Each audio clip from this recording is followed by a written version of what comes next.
This conference will now be recorded. Hello, everybody. Can everyone hear? Yeah. Awesome. All right. Well, we're gonna get rolling here. Put everyone on mute so that it's clean and ready to go. So, welcome to week 2 of our 12-week program. This one is going to be holding a dynamic open house. So some ideas that maybe people are already using, hopefully some ideas that you haven't used, and we can change our thoughts on open houses. I know in the past it was just easy to get other people to do them, but in a market that's particularly slow, however we can get more buyers and more sellers, I think it's important to get out there and do it. We'll open chat up at the end, and we can all talk about some other ideas or any questions regarding. So let's get going. The strategy of conducting an open house is really based around 2 goals. Anyone new to the call, at the bottom you will see the fill in the blank in the red. That is what you'll put in. And also at the back of the workbooks that you all have, the answers are there as well. So the strategy of conducting an open house is based around 2 goals. 1, to sell the actual listing, and 2, to generate new buyer leads. Selling the listing through an open house can be a little tough, mostly because people are working with agents, but we definitely will get people through that don't have an agent, and that is our job, to convert them from people just walking in an open house to asking the right questions and getting them in our database and selling them a house, whether it's that one or the not. Number 2, take a 3-pronged approach in creating a dynamic open house. Plan it, promote it, and present it. Plan, promote, and present. I know some people are guilty. I used to be guilty of this, where morning of the open house, the only planning I did was a few feature sheets and an open house sign, maybe at a couple of corners and on the front of the open house. Mindset is a big thing as well. You want to get into this open house with the attitude that I am going to sell this house today, and it's going to be a great day for me to grow my business, whether it's selling this listing or getting some potential buyers or listers. Select your home based on 3 criteria. All right. So again, it doesn't have to be your listing. If you're kind of going through this thing, I don't even have a listing right now to promote. There are always people in your office looking to have someone do their open houses. And if they're not going to do them and get the buyers or sell that listing that way, then what a great place for you as an agent to do it. So location, condition, and price range. Those are the 3 base criteria that you'll want to use. Pick a price point that is the average, a little bit below or a little bit above. That doesn't matter. You don't want to just do an open house at a $3.2 million listing. It's great to sit in there and fantasize about owning one of these houses, but that's going to be a tough one to sell. I'm not saying don't do them, but in general, try to pick some that are around the average price. Condition, again, you don't want to have them where you don't want to take your shoes off. Pick a nice house that's done nicely, that shows well, that you would be proud of, representing to sell. And the location. Again, if it's a really nice house in a really terrible area, it might work, but you just want to have everything, kind of all your ducks in a row, so that when people come, there's just a lot of wow factors. All right, let's keep going here. So pick a date at least 2 weeks in advance. So the insert here 2 weeks, so that you can prepare properly. this again, this is big. This is part of the planning. You want to be able to promote this so that you're getting people through. There's nothing worse than sitting in an open house where one person comes through, and typically that person, if it's 10 to 12 or 1 to 3, that person usually comes when you're just trying to lock the door up. You want it to be busy. Want it to fly through. And we're in a numbers game. So the more people we get through the property, the more people we talk to, the more we're going to grow our business, right? It makes sense? All right, number 5, promote and advertise online. So 83% of the buyers respond to online versus print. That's a Harris Interactive source. So again, you put it in the paper, that's great. That is super passive. It's an old school way of doing business. A lot of people aren't even reading papers anymore. So you want to get it online. And because really, it's where the people that are looking for houses nowadays are shopping anyways. Everyone's going to realtor.ca or .com, Zillow, all of those places. Post a sign topper. All right, so post a sign topper advertising the open house details at least 1 week in advance. Again, if it's a popular area, popular price point, and people are driving those areas, they're going to see that sign topper and they're going to put it in their calendar. They're going to come to that house if they really want to see it. They might even get there early and call you for a showing. And if you're doing something for someone else's listing, ask if that agent will put a topper up, or if you can put a topper up. If you are doing a lot for other agents, which some people do, make some toppers up with your phone number on them. See if they can, ask the agent if they're okay with doing that. Again, that's just going to lead some people to you. If the other agent's going to be lazy and not want to do these open houses, they're going to be okay with you taking all the calls for this. So set yourself apart from the competition. So 1 week prior, record an invitational video out front of the house you're hosting. Email it to your database. You can go back end of Facebook and you can pick areas. You can even send it out that way. So it will come up like an advertisement in people's Facebook feeds. If you don't know how to do this, there's tutorials online. I'm sure there's some 7 or 8 year olds that can tell people how to do this. I know my son's 12 and he teaches me a lot of stuff about how to work the internet. All right. So the same thing on your seller's social media page. Ask them to share, ask them to put the video out there, because a lot of friends and family know their area, and particularly, they might want to move into there. Okay. Invitation video, social media. Those are the answers there. Number 8, get out there. Get out there and door knock that area around the open house and invite everyone. And here's the best thing to say.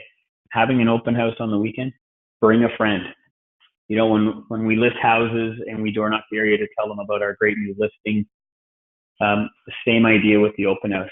Tell people someone is always trying to get a friend or a family to move near them. They love the area. They want to brag about the area. They want their friends or family to move in there and, be their neighbor, be their friends there. So really use that to your advantage. Again, you might even get someone that's just considering listing their house, and by inviting them to an open house and telling them what the price is of that place, it might entice them to ask you for a listing appointment. Okay. The sleeper opportunity. Number 9, door knock expired listings in the area and invite them to the open house. All right, so expired listing. Also be sure to ask, if you do meet a potential buyer, can I show your home as well? Can I show your home too? You're door knocking, you're not calling in expired, you're letting people know about the area. If you're worried about knocking on expired doors or calling, make sure that you're not just knocking that door, knock the neighborhood. So it's they see that you're out talking to other neighbors as well, and you just happen to stumble upon their place. So you can have a conversation with them, asking the questions if they were ever thinking of making a move. If they tell you that they're an old expired, that's when you can go into the, would I be able to show your house to if I do have a potential buyer? Okay, so that was number 9. Number 10, 60 to 90 minutes prior to the open house, put out a minimum of 12 invitation signs. I know that sounds like a lot, but the more exposure you can get to getting people into your open house, the more results you're going to end up with. Again, people get guilty of putting one at the corner and one in front of the house. If people make 1 or 2 turns and lose vision of the sign, they'll just keep going. People are in a hurry all the time. Okay, so get those signs out early, put them everywhere, and also show the area residents how active you are. And insert here, enthusiasm is king. We can segue a little bit here as well with the enthusiasm. Set your mind when you're going to this open house that you want to be there. The homeowner's lucky you're there doing this open house, and the people coming in are lucky you're there because you're a professional, you're enthusiastic, you're energetic, you are dressed for the part. That's how you're going to separate yourself from the other agents watching golf on TV with a Diet Coke beside them and their feet up when people walk in the door. You want to be a presence. We're salespeople. We need to be professional. That's what's going to get people coming into this open house and say, you know what, this isn't the house for me, but I like your style. I like how prepared and professional you are. I'm going to call them for the next, for my next agent. 11. Sorry, I got ahead of myself. Create a financing option sheet on the home with assistance of your lender. I have lenders calling all the time asking if I'm doing open houses, if they could split on the cost of print by putting their current rates on the back of a listing, a feature sheet with their contact information. Sometimes those lenders will actually come to the house during the open house to help talk to people about financing options. Develop those relationships with the other professions in the business, lending, home inspector. You can even have home inspection companies on the back if you want to switch it up. But those are really important relationships to have. Plus, it'll help you with some of the costs of these open houses. Number 12, be the territory guru. All right, bring business cards, feature sheets, personal brochures, even insert here neighborhood information to hand out. You want to be the territory guru. All right, and don't forget, you're on stage. What we were just talking about before, when those people walk in, that first impression from your hello, welcome, that is an impression that will last with them a lot longer than the handshake out the door. Number 13. This is really important because this is how you're going to build your database. This is how you're going to be able to work your follow-up with anyone that's potential that comes in there. We all know that people are afraid to sign in. They don't want you hassling them. So we're going to blame the seller for this. So have everyone sign in. There's 4 things actually, but name, address, phone number. Name, address, phone number, and email. And as you can see in quotes, the seller has asked for this information. Security reasons. They want to know how many people have gone through their open house because that helps them judge if their home is saleable or not in their minds. Okay? If anyone that doesn't comply to this, they shouldn't be allowed in the house. So they don't necessarily have to give you all of their information, but try to get a phone number and an email address out of them if possible. Now, if 20 people come and nobody wants to give that information up, obviously you want to let some people through the house or it's not going to be very successful. And maybe by the end of you talking to them, they will be, a little bit of rapport built. They might be able to, feel a little bit more comfortable and give you that information. But you really want to try to get it, because that's how you're going to get the follow up and build your database with people that, hopefully are serious buyers that are out there looking, and it's not just a Sunday drive. What is your icebreaker line? Number 14, how can I help you? You want to ask questions that open up conversation, not, are you looking to buy a house? Yes or no. Okay. It's really important. Just like your scripts that you do when you're lead generating or talking to past clients, it's all about controlling the conversations with the questions you ask. And the more great questioning after you are, the more motivation you will be able to get out of people, objections, a bunch of things like that. That's just going to help you decide who you want to work with and who's wasting their time. 15, provide different branded handouts like buyer and seller mistakes to avoid. You want to give value, something that they can take away.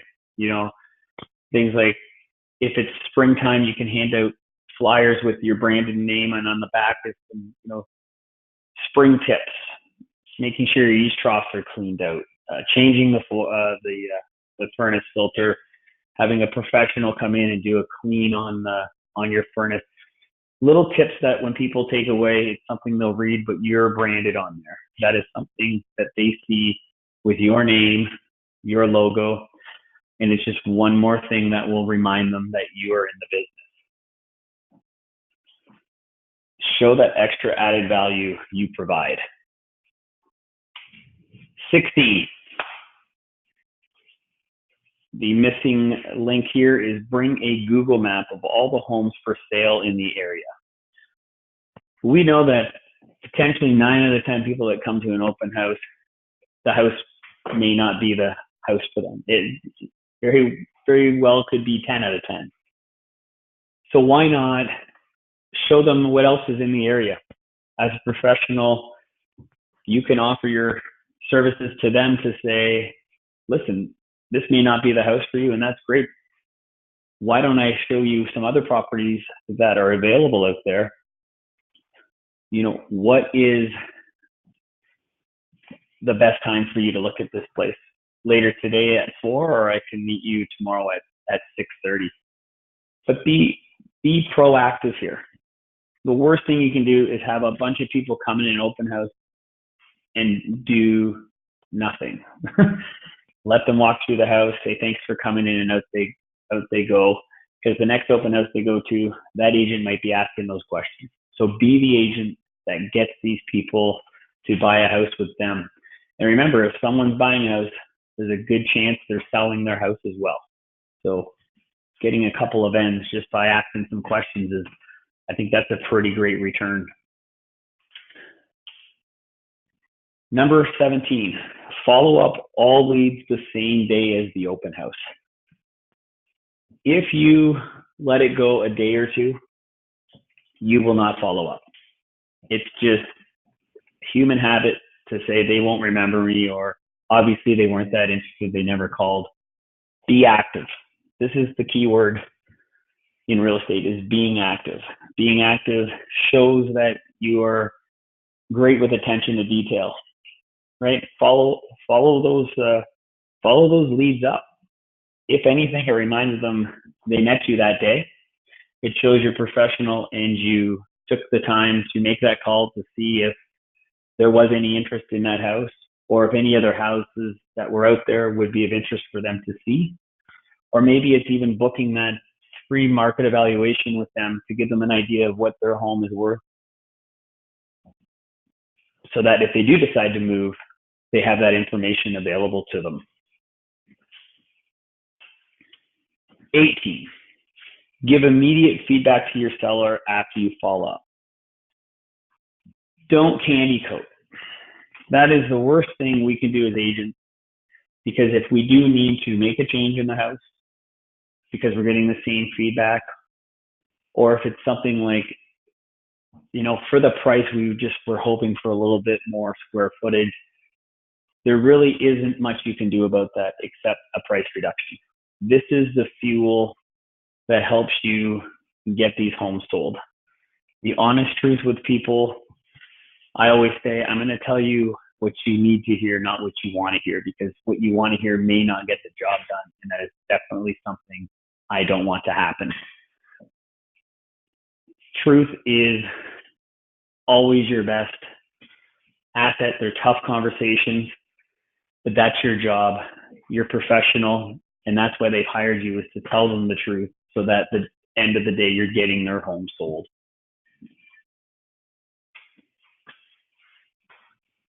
Number 19, add as many open house attendees as possible to your database for future follow-up.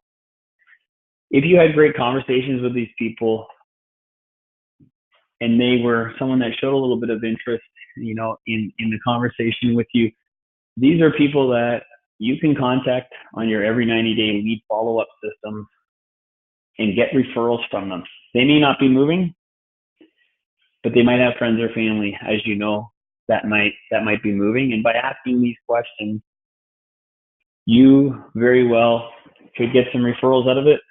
And our goal in our business is to grow that database, because as we talked about on the last call, you should expect a minimum of a 10% return. So if you can add 10 people from an open house, that is potentially one commission check that you didn't have before you did that open house. So our homework for the day, we're going to open up chat. It's a bit of a quicker call today, but we're going to open up and we're going to kind of have a little discussion here, some other ideas people have, any questions moving forward. But your homework for week 2 is, using the above suggestions, prepare your own personal open house checklist to follow from now on. Remember, make these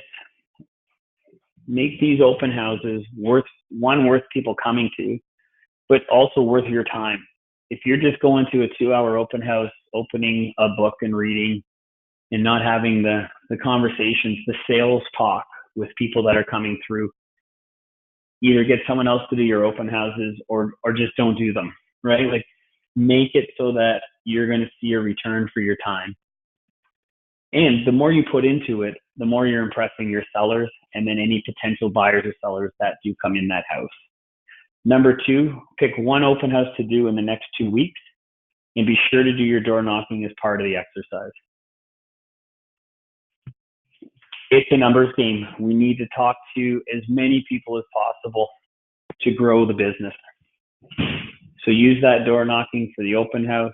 Get into that habit of, the weather's starting to change finally. It looks like the snow is now clear snow turning to rain, which will bring the flowers and bring better weather. And with that comes happy people, happy sales agents, and more business.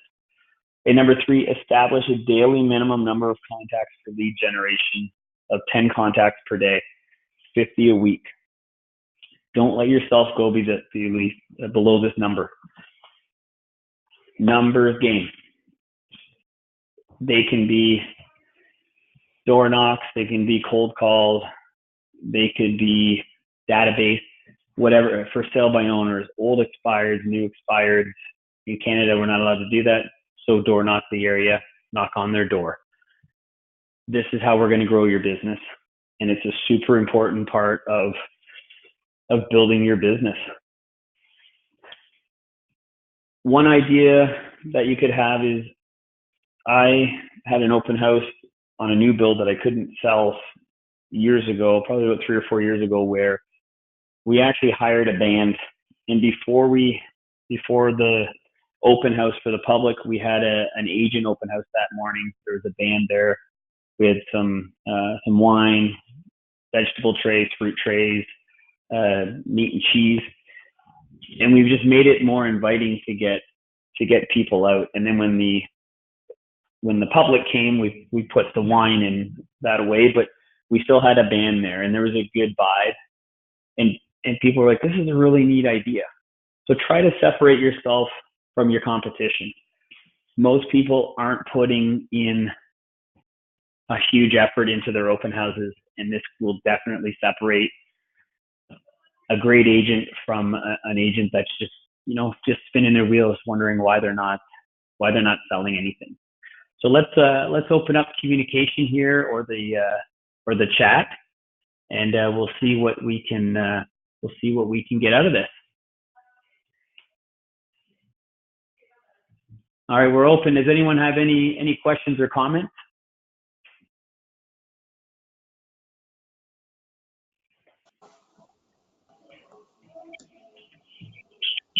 So I don't really have, it's Michelle, Jason. Oh, say that again. Hello? Hi. Hi. Hi. I don't really have any questions, just really a comment on timing. I actually have an open house coming up this Friday and Saturday evening.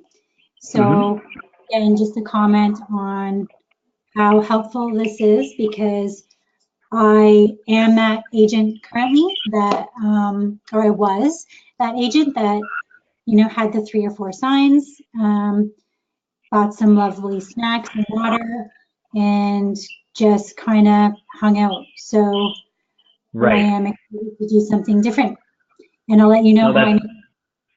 Yeah, no, that's awesome. And it's we all get into that little rut of, well, I have to do an open house this weekend. Well, let's start changing the mindset on it and making sure that it's dynamic, and you'll want to be there too if it's exciting, right?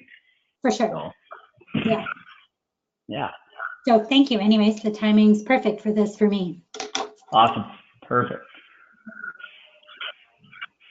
All right, Lisa Gordon. In Metro Vancouver, we have been mandated to provide info to the customer where we must disclose immediately that we either work for the seller or are a guest agent. There are disclosure forms to sign right away if you're an unrepresented buyer. It is a huge hurdle. My question is, should I have 2 agents, myself and a guest agent? Anyone have any comments about that? Can everyone see that? Yeah. Probably not, because you called in. The disclosure form to sign right away if you're an unrepresented buyer. My question is, should I have 2 agents, myself and a guest agent? If I'm reading the question right, I don't know if you need to have a guest agent, or if you are a guest agent, I think the truth is who you represent and what you are. If you're not working for the seller and you're performing a open house for them, you can let people know that. I don't think it's detrimental. I also think, Lisa, that I might not be reading the question properly, and I know we have a call this week, so we can certainly talk about that. It's nothing in Ontario here that we go through.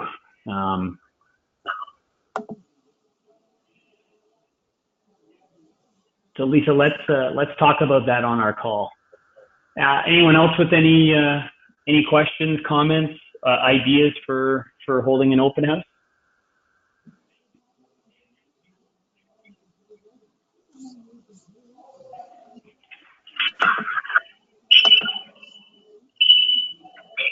Okay, well, listen, thanks for the attendance today. This week definitely was better because I made the PowerPoint go through the slides. I apologize for last week where I got so into the talk that I forgot to go through the PowerPoint. So thank you, everyone. I hope your open houses coming up in the future will generate some business or get that listing sold, and get out there and have a powerful week, and have a great day.